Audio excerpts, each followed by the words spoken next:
everybody. I'm Dick. I'm Dave. And this is Comic Blender. Before we get the show started tonight, though, I wanted to have a quick little discussion with you viewers out there. Dave and I were discussing this earlier this afternoon, and while we were skimming through the emails, we noticed that there was plenty of questions, not enough pictures. That's right. Why is that, David? Why is that? Well, personally, I have a feeling that people just don't like free comics.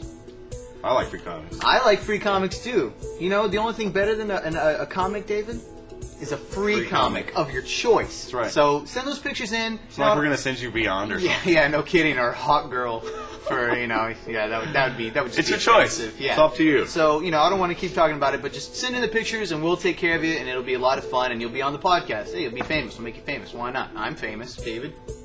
I guess I'm famous. Good enough for me. Let's go ahead and get the show on the road. Let's start with what we thought was good this week, because it was a little hefty week. There was some cool stuff. No Civil War. Number 4. I got Civil War Files.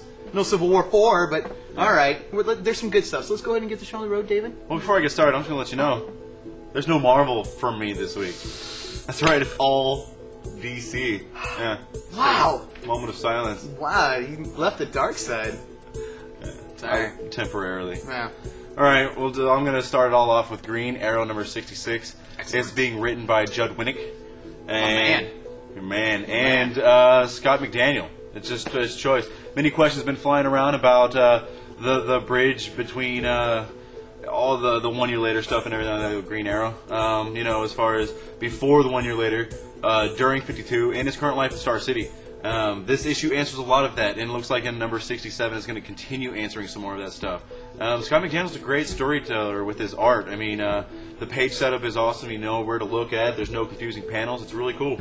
The book opens up with some great emotions. I mean, and happenings and stuff like that, and then unloads in some serious action. And I mean, it's cool because Winnick's really letting you inside of Green Arrow's head there, and that's really choice. No. And well, the art's doing it really good too. I mean, McDaniels, who did Robin before, yeah. He has a good way of showing action. You know, considering how thick his lines are, it's Absolutely. Good stuff. Yeah. Well, basically, to sum it up, I love Green Arrow. I mean, and I could do it in one word: determination. Yes. I mean, he has a goal and he does what's necessary to achieve them. I mean, this book proves that you could teach an old dog new tricks. Right on. So I mean, it's awesome. Green Arrow is always awesome. Don't miss it. What's your first pick, dude? I'm going to be picking Ex Machina 23. This title is still going strong. 23 issues, written by Brian K. Vaughan, who just did the Trials of Baghdad thing that just came out, yes. and Tony Harris, who Brilliant. is just fantastic. I mean, in this issue, you can totally see how great of an artist this guy is. As always, this comic jumps back and forth in time just a little bit. It may be a little too much for some people if you're not quite used to that kind of style of comic, but right. Here, Brian K. Vaughan does it really, really well. It starts off with this flashback where the Great Machine, as the main character is known as back in the day, stopped this guy who was, was dealing pot or whatever, and he totally busts him. Then it jumps to the future, and it's dealing with this whole scene in this particular run where there's this killer fireman. He's posing as a fireman, and he's just killing people and stuff. So they're just, they don't want to let out that information, and it's a really good detective story, really good entertaining story, very intelligent without making you feel suffocated. It's a shame when comics get intelligent and then you just feel like, all right, stop showing off. You opened up a thesaurus. Take it easy, guy. Right. There's a trippy little scene in the middle of it where he talks to this dog in a suit, and his entrails are kind of falling out. It's really, really weird, really good though, and of course, as always, there's always a cliffhanger at the end of every issue of Ex Machina, and there's a really good one at this one too.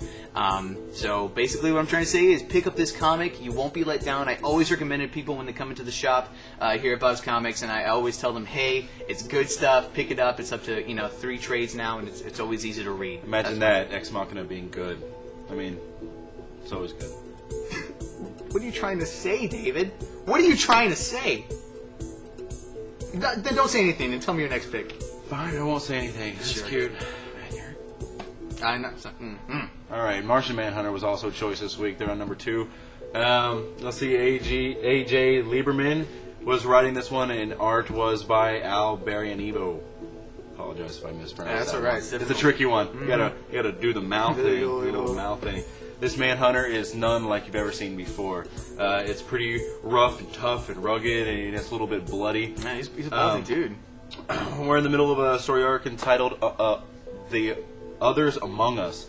And just as the title suggests, Double M finds that there are plenty Martians around, and he's not alone anymore. So I mean, in fact, there are plenty of other ones. I mean, there's a lot more than you would anticipate.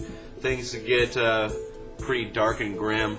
There's a defined element of suspense flowing throughout this book, and Martian Manhunter surprises his fellow Martians with outright insubordinance to them. I mean, they expect him to be automatically allied with them, right? And he's a little standoffish with that, and he doesn't treat them with the respect that they expect to receive. Yes, respect. Yeah. I'm trying to rhyme this one. I'm trying to put a rap CD later on this year. You might want to. We are soon to follow a dark path with this title, and I eagerly await.